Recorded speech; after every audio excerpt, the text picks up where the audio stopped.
invitado a esta hora en el informativo del Eje Cafetero. Son las 8 de la mañana, 5 minutos. Seguimos en radio desde el quinto piso del Centro Comercial Guadalupe Plaza en Dos Quebradas, a través de la emisora Qué Buena 92.1 FM. Estamos en alianza también con Risaralda TV y en redes sociales para Colombia y el mundo. Con nosotros el médico y cirujano magíster en Administración Pública, especialista en gerencia de Servicio de Salud, ex asesor en salud del despacho del Contralor General de la República, ex concejal de Pereira, actual director médico de Premier Salud, entidad del sector privado. Está pues acompañándonos el doctor Mauricio Noreña Ospina, a quien saludamos cordialmente. Bienvenido, buenos días. Buenos días, Álvaro. Un saludo muy especial a toda la audiencia de Qué Buena y de todos los medios asociados, al doctor Germán, y a toda la mesa de trabajo y al equipo técnico de la emisora. Un saludo muy especial también a mis compañeros de Premier Salud, que en este momento están conectados, a Santiago, a Ángela, a Marcela, a Ingrid, a todos los que están en este momento, que estoy seguro que nos están escuchando en este instante. Cuando se dan los nombres se corre el riesgo de dejar a una gente por fuera. Hombre, ¿cómo es que me dejó por fuera? No, y por eso dice todos los compañeros. Bueno, porque son y muchos. etcétera, y etcétera. Doctor Mauricio, muy buenos días. Nos ha venido acompañando el médico Mauricio Noreña Ospina los viernes acá en el informativo del Eje Cafetero como nuestro consultor en estos temas de salud, toda vez que él tiene una vasta experiencia, un conocimiento sobre todo lo que es el sistema general de la salud en Colombia, y ha sido un estudioso de estos temas de muchos años atrás. ¿Qué ha pasado en estos últimos 8 días? ¿Cuál es la evolución que se viene dando? Ya comenzó el mes de marzo, hoy estamos a 3 de marzo, el 16 de marzo inician las sesiones ordinarias en el Congreso de la República. El presidente de la República se reunió con los jefes de los partidos afines al gobierno para conocer de ellos su posición. Parece que hay unanimidad en el sentido de los partidos políticos en que no desaparezcan las EPS. Esta es como una posición que le han fijado al presidente Petro. Le vamos a apoyar la reforma, es lo que le han dicho. Comparten algunos puntos fundamentales de la reforma que apuntan a beneficiar a los colombianos y colombianas en esta área tan importante. Hablar de la salud es hablar de la vida, y el gobierno pues yo creo que le va a tocar terminar cediendo, ¿no? Le va a tocar ceder en algunos puntos. Los proyectos que se presentan al Congreso, para eso los presenta el gobierno, para la discusión, tienen que ser objeto de discusión, más no de aprobación tácita. O sea que aquí yo creo que hay mucha tela por cortar todavía. Pero ¿cuál podría ser, doctor Mauricio Noreña, ese resumen de lo que hoy está la reforma, en lo que avanza y lo que usted cree sigue siendo bueno y debe pasar, y lo que se debe atajar, lo que no se debe aprobar por parte del Congreso de la República? Bueno, lo primero, Germán, es que ha habido una situación que llamó la atención, y es que el fin de semana se reveló una carta que habían mandado 3 ministros, lo cual generó incluso la salida del ministro de Educación, Alejandro Gaviria, que fue ministro de Salud 6 años, que los 3 que suscribieron, o los ministros que suscribieron la carta, son personas conocedoras, son entre ellos pues la ministra de Agricultura, que fue directora del Seguro Social. Del Seguro Social, Cecilia López. Y tenemos en este momento una realidad que la primera vez que yo me senté en este micrófono, o que me senté pues en esta silla a hablar sobre este tema, les mencioné que lo que se planteaba en la reforma costaría por lo menos 1 o 1.5 más puntos del Producto Interno Bruto colombiano para poder costearla. O sea, en este momento nosotros el presupuesto que tiene el sistema de salud es ajustado, y si se va a aumentar el presupuesto, en el actual sistema, aumentando el presupuesto, las cosas cambian sustancialmente. Claro. O sea, no necesitaríamos, en un incremento tan sustancial del presupuesto, especialmente en materia de transformación de la forma de atender la población, especialmente la rural, no necesitaríamos una reforma en salud. Y una situación bien compleja que se dio con esto es que, al evidenciar que no había plata que alcanzara para esta reforma, ¿sí? Al evidenciar eso, inmediatamente el gobierno tuvo que llamar a los partidos para invitarlos a que lo apoyaran y a que participaran en ese proceso. Mire, yo les compartí la semana pasada a los miembros de la mesa el número de cargos nuevos que se iban a crear, y si qué bueno que era forma de transmitir esa imagen, don Álvaro, por las redes, que yo le mandé sobre los organismos que se van a crear, sobre el Consejo Nacional de Salud, la Secretaría Técnica, los consejos regionales, las comisiones departamentales. Son 8.240 nuevos cargos que obviamente van a incrementar el costo. Pero más allá de eso, ¿qué es lo que ha pasado? Yo creo que la gente siempre dice, es que las EPS, y hay un descontento. Yo esta semana en mis redes sociales propuse en 2 días distintos una encuesta tratando de evaluar cuál era el problema. Yo les pregunté a las personas, ¿cuál es el mayor problema del sistema actual de salud? Les ponía como alternativa las demoras para las citas, las filas para la atención en las EPS, las entregas de los medicamentos, y el 86% de las personas que contestaron en promedio contestaron que el mayor problema del actual sistema de salud era las demoras en las autorizaciones. Bueno, volviendo al tema, lo estamos transmitiendo, se pasó en este instante para contarle a la gente sobre eso, para hablar sobre esa imagen que estamos compartiendo. Ya la tiene Alejo ahí en este momento. Cuando Alejo nos cuente, yo inmediatamente les hago una referencia ya la tiene. Bueno, mire, la imagen que estamos presentando en este momento en las redes sociales de Qué Buena, en el Facebook, que se transmite en vivo, corresponde a los cargos. Y en Risaralda TV. Y en Risaralda TV corresponde a los cargos que se crean para operativizar esa nueva reforma. Entonces, de esto les hablé hace un par de semanas. Yo les decía cómo me preocupaba cómo todas estas comisiones van a tener salario, especialmente las nacionales. Imagínense ustedes que el Consejo Nacional de Salud va a tener 40 miembros. Todos 40 van a tener honorarios por asistir a las sesiones del Consejo, todos 40 van a tener viáticos para viajar desde sus territorios, y vamos a tener una situación bastante compleja, no solamente en materia de los costos de estos consejos, sino en la operación del sistema. Ustedes se imaginan poniendo de acuerdo a 1.110 comisiones municipales de determinantes sociales de la salud. 1.110 comisiones. 110, una por cada municipio, don Álvaro. Entonces, vamos a tener unas dificultades operativas bien complejas. Entonces, retomo de lo que les estaba mencionando, es que cuando pregunto en mis redes sociales cuál es el problema más complejo que considera usted que tiene el sistema, la mayor parte de la gente pues mencionó que el problema era las autorizaciones, las demoras con las citas y las autorizaciones. En segundo lugar, las demoras con los medicamentos fueron los 2 puntos más votados. Algunas personas votaron por los problemas para hacer filas, pero realmente hoy por hoy las filas ya no son el problema más serio de la CPS. Miren, yo he estudiado muy a fondo la reforma y yo me he preguntado, ¿en qué parte de la reforma se solucionan las demoras con las citas y las autorizaciones? ¿Cuál es el problema real? O sea, yo le pregunto, ayer estuve hablando justamente con alguien del tema y le preguntaba, ¿cuál cree usted que es la razón por la cual se demoran las citas? O sea, ¿por qué hay una demora en una cita? Y le ponía el ejemplo de la especialidad de reumatología. Yo le decía, ¿por qué cree usted que si a uno le dan una orden para una valoración por un especialista en reumatología, la cita se demora 4 meses? Voy a hacer el ejercicio acá. ¿Cuál cree usted, don Álvaro, que es la razón por la cual una cita se demora? ¿Por qué se demora una cita? ¿Por qué si a usted le dan una orden para que lo vea un especialista X, por qué se demora? Pues me imagino que la cantidad de gente que hay en primer lugar, y lo otro de pronto la falta de profesionales que estén atendiendo. Exactamente. Entre Pereira y Dos Quebradas hay 2 especialistas en reumatología.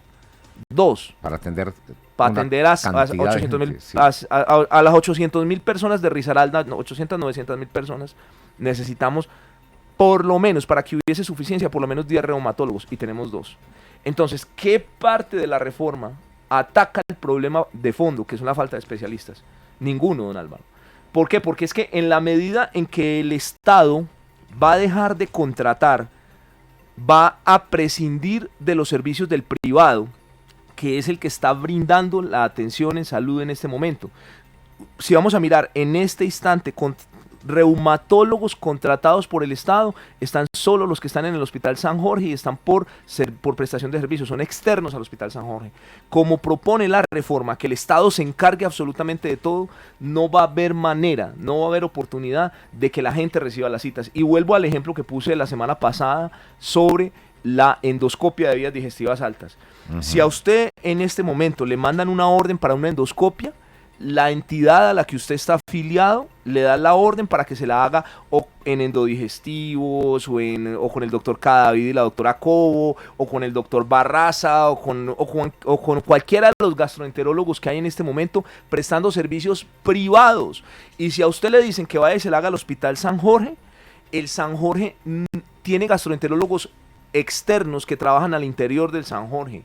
Entonces, realmente, en el momento en que la reforma dice que le van a solucionar los problemas, Alejo, a las personas en 24 horas, están mintiendo vilmente, porque ¿de dónde van a sacar los gastroenterólogos para darle una solución a una persona de una cita en 24 horas? Entonces, realmente el problema de fondo no se ataca con esta reforma. Mire, voy a sacar, si Dios quiere, para este fin de semana el video, así como la semana pasada hice explicando el sistema de salud. Voy a sacar el video contando las preocupaciones que a mí me tienen que me tienen más angustiado de esta reforma. ¿Por qué? Porque es que yo soy colombiano y soy susceptible de ser paciente en cualquier momento. Igual mi mamá, mis tías, mi esposa, mis hijas, todas las personas de mi familia son susceptibles de ser pacientes. Y no existen recursos suficientes para pagar medicina privada de todas las consideraciones que pueden surgir en un momento de una situación de salud.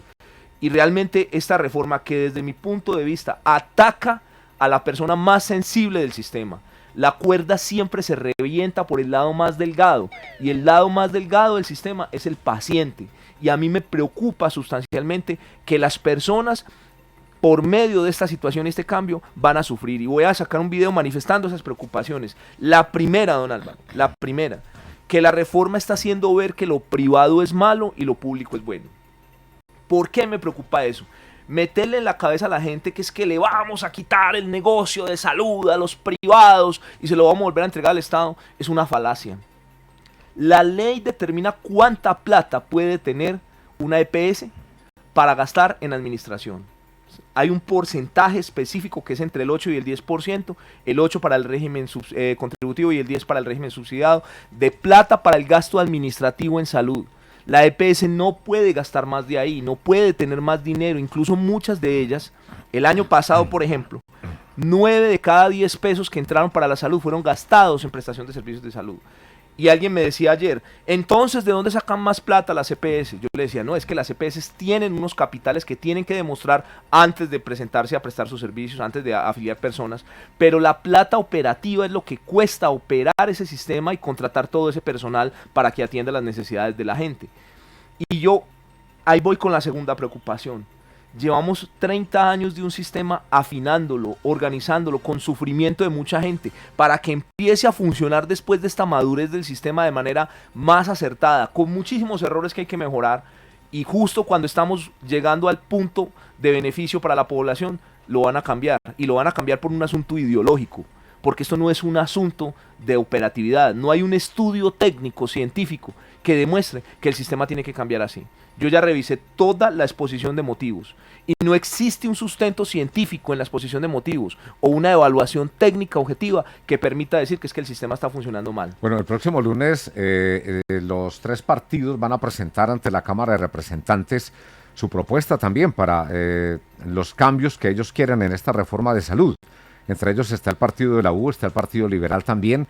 ¿Usted conoce algo de eso? Sí, señor, claro. Yo pues he recibido por parte de los amigos que hacen parte del Congreso, sí, con base pues en la experiencia que he obtenido durante estos años, llamados para hacerme preguntas, inquietudes sobre el proceso. ¿Y qué cambios quieren ellos que se hagan entonces? Mire, sustancialmente hay que enfocarnos en la problemática real. La problemática real hace referencia a la calidad, por un lado, al flujo de recursos, por el otro. Necesitamos que la plata le llegue a los hospitales de manera más eficiente. ¿Cuál es la real preocupación de todas las entidades? Que la EPS maneje la plata, trabaje con ella 2 o 3 meses y se queden con ella. Y eso es lo que tenemos que empezar a atacar.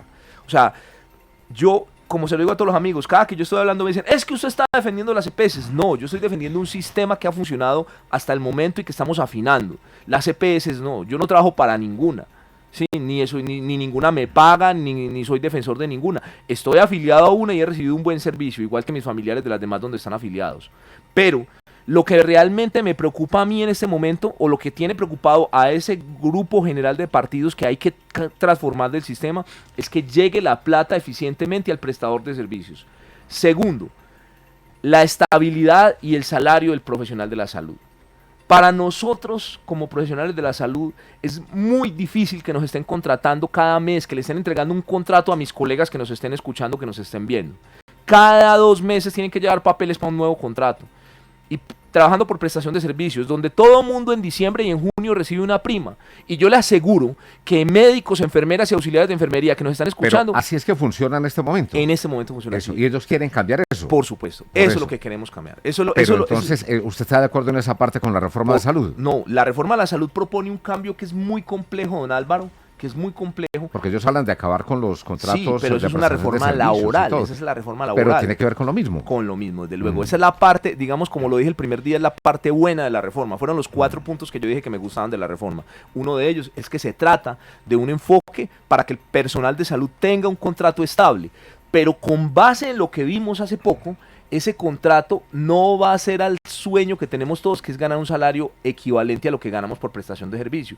Es decir... O sea, ganarían más con prestación de servicios que ya con un contrato indefinido. Se ganaría lo mismo, pero restándole la seguridad social. Es que eso es lo complejo. Le voy a citar ejemplos. Hay una entidad en Pereira... Pero cuando está con prestación de servicios, ¿no tiene que pagar también esa persona la seguridad social? Sí, así es.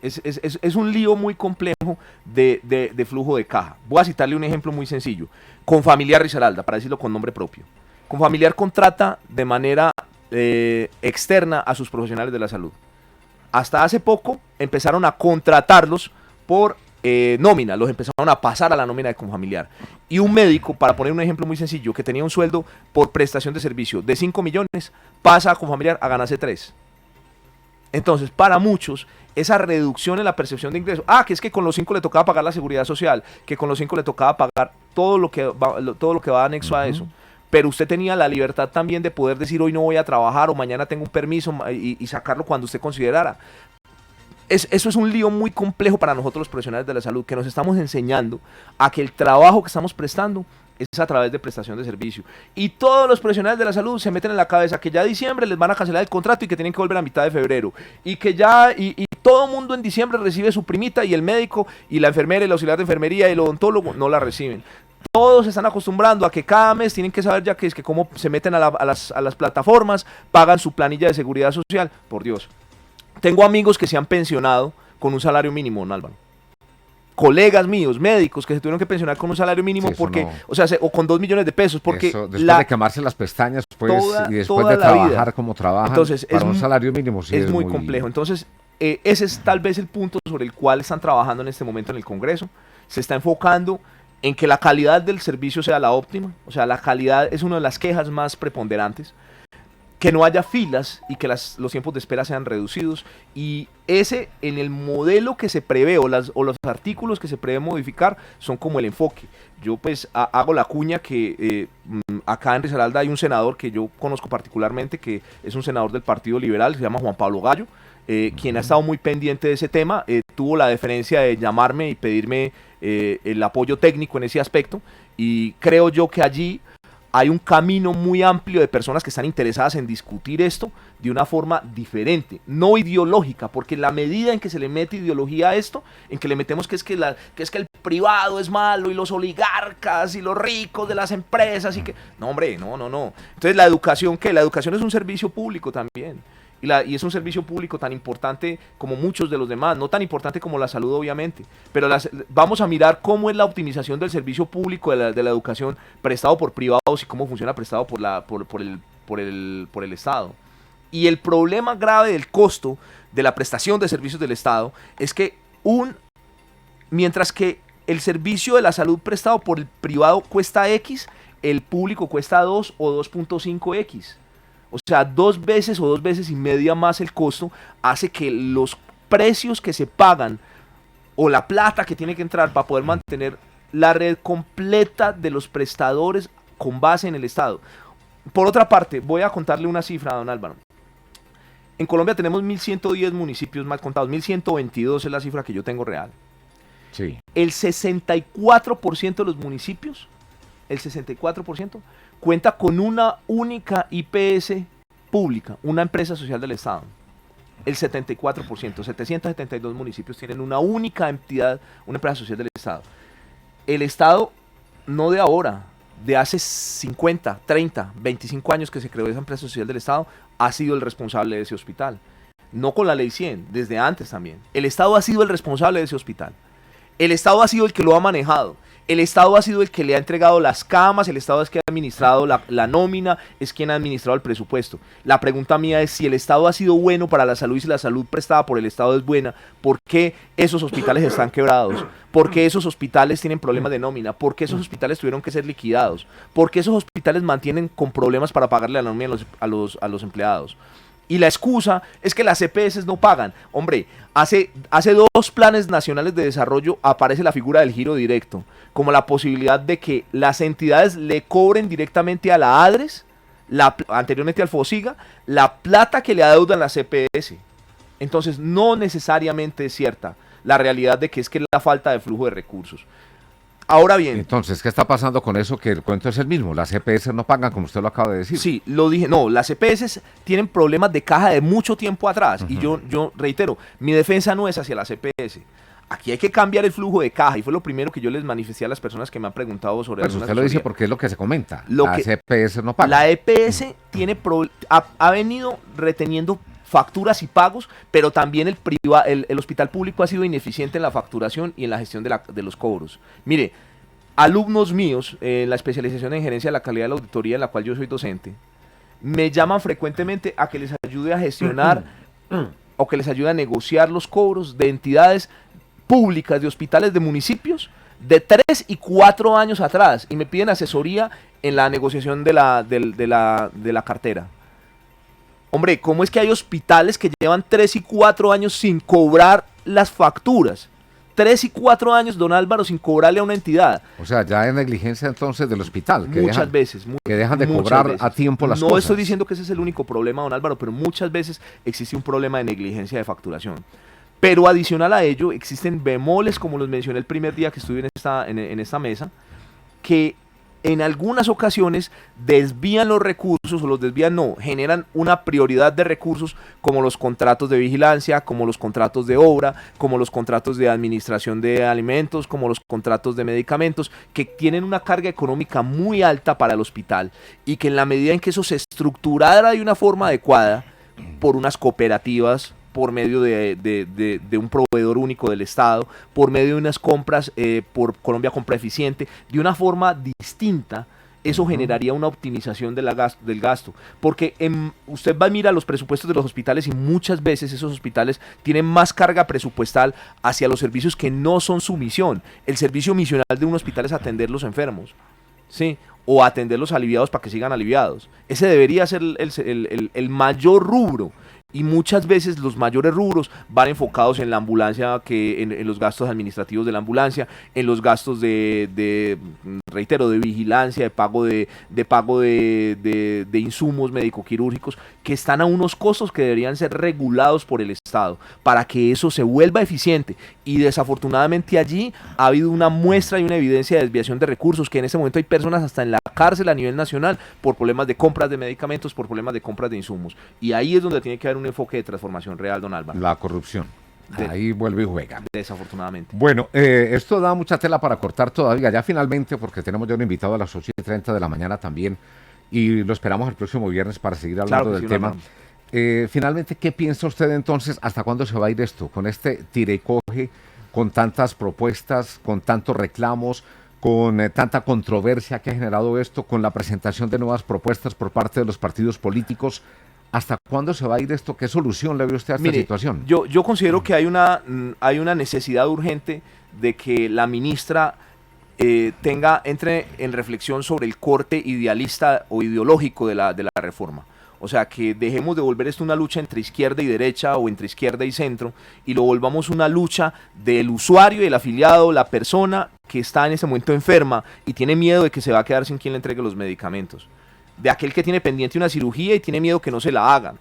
De aquella persona que tiene miedo que le van a cobrar, o que en la próxima hospitalización no encuentre cama donde lo vayan a ubicar. Entonces, necesitamos es transformar esto, y que la ministra acepte de alguna manera las razones de otras personas, porque es que el presidente lo eligieron 11 millones de personas, pero no toda Colombia. Él es el presidente de todos los colombianos, aún de aquellos que no votaron por él. Y eso es lo que él tiene que entender, que la ministra no puede gobernar solamente para la gente que tiene pensamiento de izquierda o que quiere una revolución. Hay que hacer un cambio urgente, el sistema de salud lo llama a gritos, lo clama, pero ese cambio tiene que ser modulado por estudios técnicos y por objetivos diferentes a simplemente quitarle el negocio a los privados, que es lo que han querido vender. Y usted mire los discursos de la ministra, mire los discursos del presidente. Vamos a quitarle el negocio de la salud a los privados. No, hombre, es que ese no puede ser el discurso. Aquí tenemos que enfocarnos en aquello bueno que está funcionando y dejarlo y mejorar aquello malo. De una forma técnica, dejando una ley que por lo menos si se va a planear un nuevo sistema que derogue la ley 100, que la tumbe y que construyamos una nueva. Pero esta reforma, don Álvaro, ni siquiera deroga la ley 100. O sea, deja funcionando la ley 100. Seguiría vigente. Seguiría vigente. Con reforma y todo. Eso. Entonces tenemos una cantidad de variables erradas de esta reforma que necesitamos que se miren con una óptica diferente a la ideológica, diferente a querer parecernos a Cuba o a modelos socialistas. Tenemos que buscar es que el privado puede manejar perfectamente. De hecho, lo hace en la educación, lo hacen diferente. En el aseguramiento, yo pongo el ejemplo antes de que se nos acabe el tiempo, don Álvaro, que yo sé que ya tenemos el otro invitado.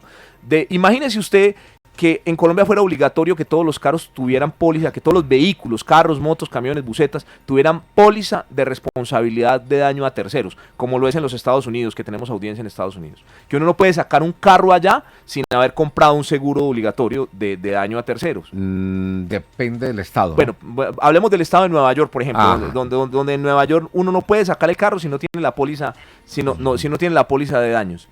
Imagínese usted que acá en Colombia el estado dijera que ya no van a existir aseguradoras privadas, sino que Mafre, Liberty, etcétera, Sura, todas las suramericanas de seguros, etcétera, van a desaparecer y van a ser ahora solamente observadores del sistema, y que el Estado va a recibir los pagos de las pólizas obligatorias de todo el mundo. Imagínese usted cuando uno vaya a hacer la reclamación del daño del choque del carro, que el Estado le tenga que decir a uno a qué taller lo lleva. Sí, y que le diga exactamente cuánto cuesta el arreglo. O sea, yo no tengo la opción ya de irme con mi póliza al taller que yo quiero, yo no tengo con mi opción de que yo vaya y cualquier momento el Estado dice se me acabó la plata, ya no puedo cubrir más gastos o tengo que reducir esos gastos porque es que ya no tengo suficientes recursos. Exactamente eso es lo que pretende el Estado retirando al privado o retirando el aseguramiento como modelo donde la plata del aseguramiento cobija a los riesgos y de siniestros en salud que son las enfermedades graves. Y esos siniestros se cobijan por medio de un sistema solidario, donde la EPS recauda la plata y la tiene lista por si una persona se enferma. A usted jamás le alcanzaría para cubrir su carro con los 200.000 pesos que le vale la póliza cada mes. Jamás. Y la aseguradora tiene la plata para entregárselos en caso de que su carro se lo roben. ¿Sí? Jamás le alcanzaría a usted como privado. Lo mismo ocurre en la salud. Las EPS con la plata que usted cotiza jamás pagarían un tratamiento de una enfermedad grave que Dios no lo permite le ocurra a cualquiera. Y el modelo de aseguramiento consiste justamente en la cobertura por medio de unas operaciones financieras que hace la EPS para mantener ese dinero. Y el Estado está retirando ese modelo y tomando el modelo de que ellos pagan todo con cobertura total, sin restricciones y sin control. Es una cosa muy delicada y muy compleja y yo quiero que la gente, pues por favor, el llamado a que se informen, a que no se dejen creer mentiras ni de un lado ni del otro, ni de la gente que está en contra absoluta y que radicalmente dice no, ni aquellos que dicen. Esta semana estuve en un foro organizado donde vinieron directamente desde el ministerio y decía justamente lo contrario la panelista al final. Decía, el foro fue en la Universidad Tecnológica, decía, vamos, no se dejen creer mentiras, métanse a la página y miren los videos de la ministra. Yo decía, pues estamos en la misma, porque la ministra está en una ideología socialista absoluta, que tenemos que tener la visión de creer que eso no necesariamente es lo bueno y no ha funcionado en ningún país del mundo, don Álvaro. Así es, la ideología hay que dejarla aparte en esos casos y lo que usted ha dicho es cierto, hay que gobernar es para toda Colombia. Sí, señor. Bueno, lo esperamos el próximo viernes si para quiere, seguir hablando del tema y saber qué ha pasado en el transcurso de la semana con todo esto que se viene presentando con la reforma de salud. Así es. Bueno, el médico Mauricio Noreña Ospina, mil gracias por acompañarnos en esta mañana. Un feliz fin de semana. Feliz fin de semana para todos. Muchas gracias. 8 de la mañana, 34.